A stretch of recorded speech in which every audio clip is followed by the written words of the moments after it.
Bonjour à tous, je suis ravie de vous retrouver aujourd'hui dans cette nouvelle vidéo dans laquelle je vais traiter une thématique importante qui est quelle est la différence entre les fibres solubles et les fibres insolubles.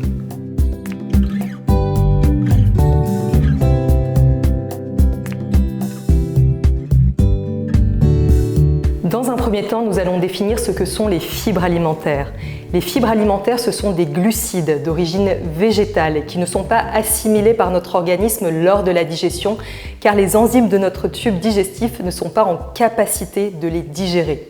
Autrement dit, les fibres ne sont pas des nutriments contrairement aux glucides digestibles.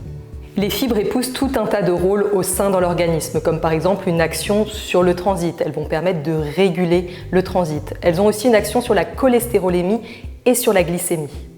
Il existe deux grandes familles de fibres, les fibres solubles et les fibres insolubles. Dans un premier temps, nous allons nous intéresser aux fibres solubles que l'on retrouve souvent au cœur des végétaux.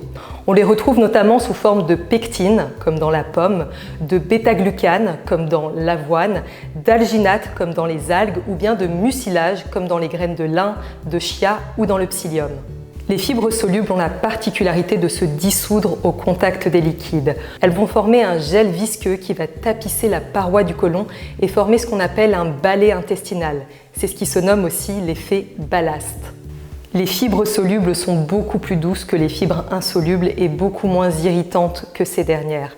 Ce gel visqueux qu'elles vont former va aider à diminuer les risques d'élévation de la glycémie et à réduire le taux d'absorption des graisses. Un des grands bénéfices des fibres solubles, c'est qu'elles vont nourrir les bonnes bactéries qui habitent dans notre intestin. On peut ainsi les qualifier de prébiotiques. Intéressons-nous à présent aux fibres insolubles, que l'on retrouve davantage dans l'enveloppe et la peau des végétaux. On les retrouve sous forme de lignine, de cellulose et d'hémicellulose, comme par exemple dans les légumineuses, les céréales complètes, le chou kale, la rhubarbe ou bien même encore les haricots verts, etc. Les fibres insolubles, contrairement aux fibres solubles, ne sont pas solubles dans l'eau. Cependant, elles vont gonfler énormément au contact de cette dernière et former comme une grosse éponge. De ce fait, le bol alimentaire va peser beaucoup plus lourd et va pouvoir circuler plus facilement dans le côlon.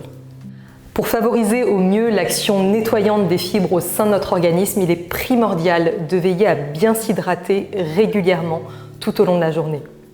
Afin d'illustrer mes propos en images et de vous montrer comment se comportent les fibres solubles et insolubles dans l'eau, nous allons réaliser une petite expérience en direct.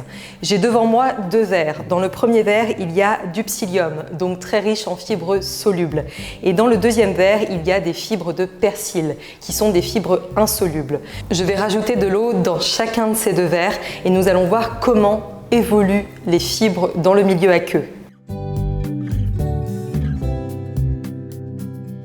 Donc on peut constater que dans le verre où nous avions mis du psyllium, on obtient vraiment un gel extrêmement visqueux, donc qui va venir tapisser la paroi du côlon. Et pour ce qui est des fibres de persil, on a ici une merveilleuse illustration du comportement des fibres insolubles. Regardez, elles se sont gorgées d'eau aussi et forment comme une éponge.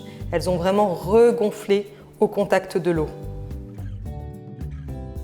J'espère que cette petite vidéo vous aura permis de comprendre quelles sont les différences entre les fibres solubles et les fibres insolubles. Si toutefois vous avez des interrogations à ce sujet, n'hésitez pas à nous en faire part dans les commentaires et on se fera une joie de vous y répondre.